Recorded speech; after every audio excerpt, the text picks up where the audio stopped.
Hello, my name is Alicia Torres, and today we are going to be talking all about J.C. Penney and all the different things that have happened over the years within the company.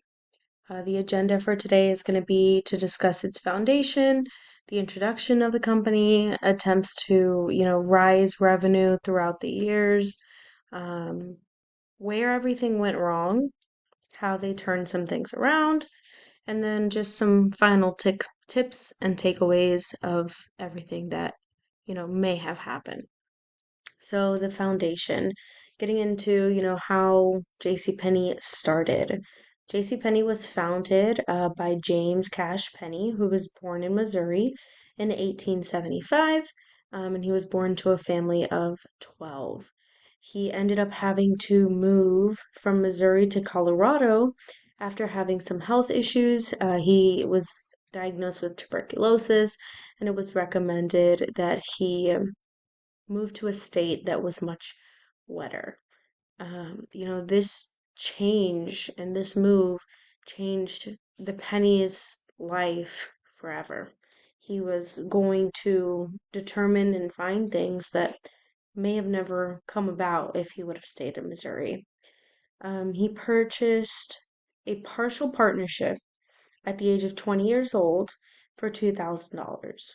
500 of those dollars were his, and 1,500 was a loan that he actually ended up pulling out. Um, he owned his own franchise completely by himself without any other partners in 1902. And then in 1912, he decided to change the name. Originally, the stores were called the Golden Rule Stores.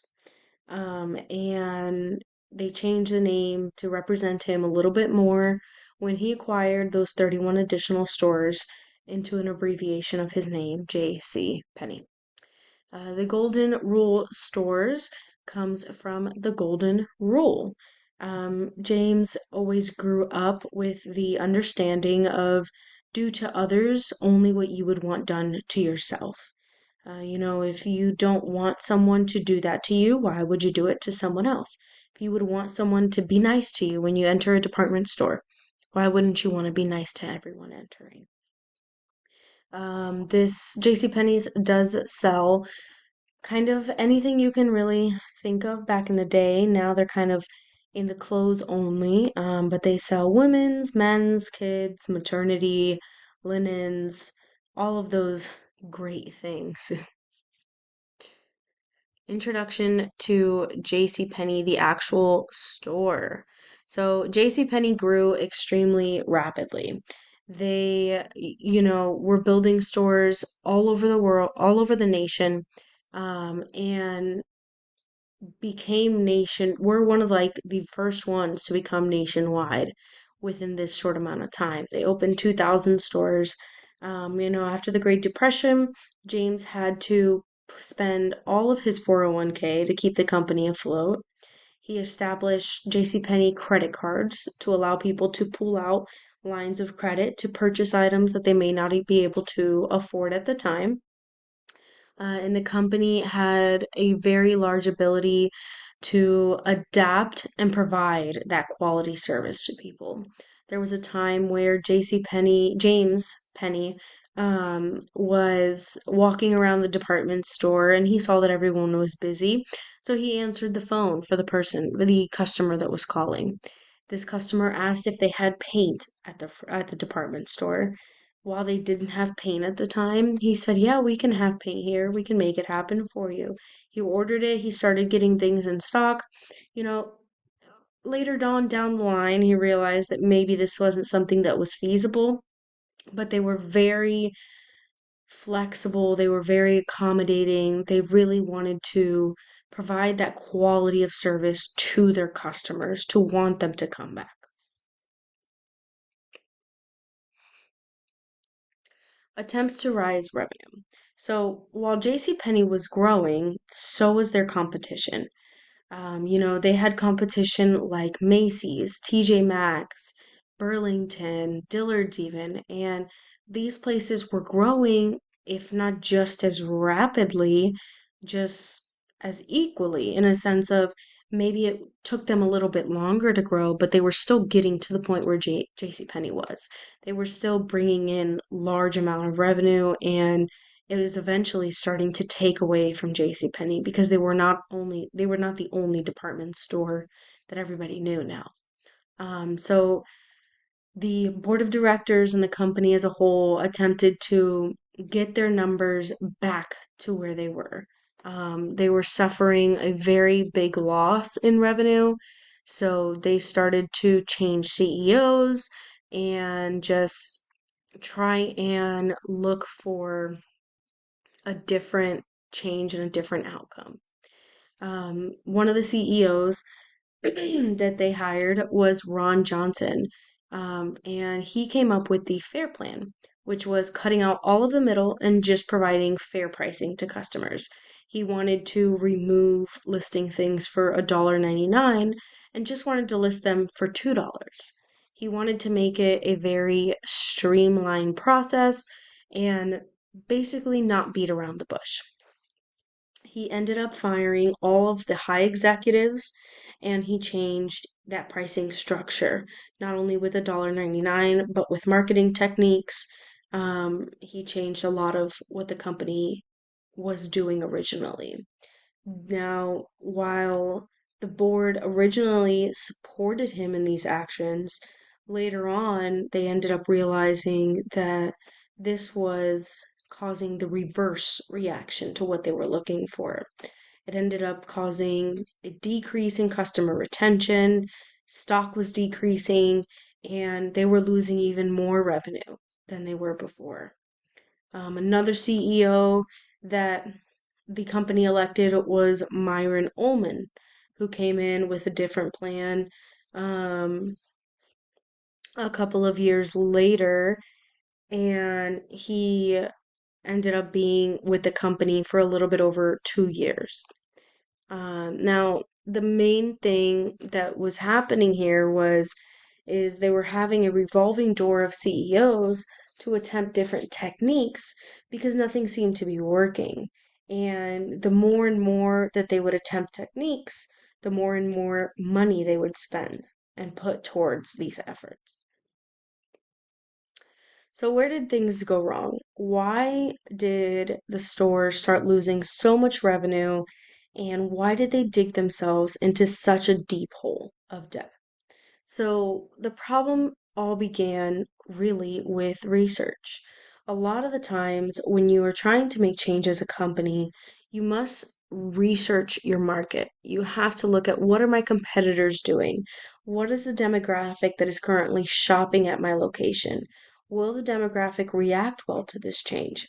Do I need to maybe perform a trial? Do I need to try changing something small or announcing that we might be changing this and see how people react?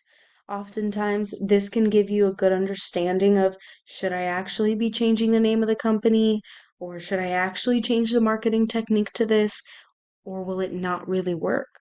They did not do any research. They poured thousands and hundreds and billions and millions of dollars into marketing techniques and different forms of attempting to bring money in, but they were pouring so much money out that they were creating a very large debt for themselves. Now, they wanted to start turning things around, and I can tell you that JCPenney had really no other option other than to file for bankruptcy. The company had to file for bankruptcy in 2020. In 2014 alone, they had to shut down 33 stores, let 2,000 individuals become unemployed. Stock was declining, and in 2020, they finally made that decision.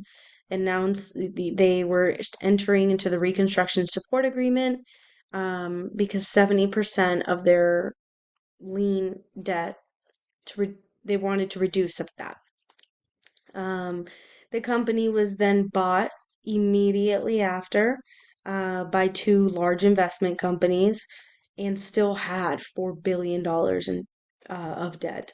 They were purchased for $800 million And this new investors started to make small changes and small steps toward expansion. When I say expansion, I mean stabilization. So, being that they had to close down so many stores, they were trying to stabilize what they currently had. They were trying to get out of this debt that they were in. Because the problem was is that you can't expect to make a profit when you're paying off so much debt. Now, final tips and takeaways. JCPenney really did improve over the years after their bankruptcy with the new investors. They have made very small steps towards moving forward. They announced last year a $1 billion investment in upgrading their technology and stores so that they can provide a better customer experience. They have much higher rates of customer retention, and the main thing that will need to happen to move forward and move forward correctly will be consistent research. They need to research things before they were to decide to change them. They need to strengthen their fundamentals and go back to the company that everybody loved, where they focused on do to others what you would want done to yourself. They need to, if they are deciding to make a change, use a practice audience, determine if this change would be beneficial for the company or not before just putting all of their eggs in one basket, essentially. Allow their location to market for them. Oftentimes, when we are in, the mall and we walk by a store, we'll go into it. Instead of creating standalone stores, go into those malls and those big franchises that are already established and put their business within and allow for timing and transitions. They need to take small steps to make their business larger rather than large steps in hopes of large cash inflows. So, overall, it was a large department store with a good foundation. They had a very fast paced growth in the beginning, and this shows us just how valuable they really were. Many things were just not done in an efficient way to benefit the company at the time. However, now with this new investment company owning it, hopefully we can get on the right track and they can continue to stabilize and function as a great company. These are my references for today's presentation, and I do appreciate you listening, and may you have a great day.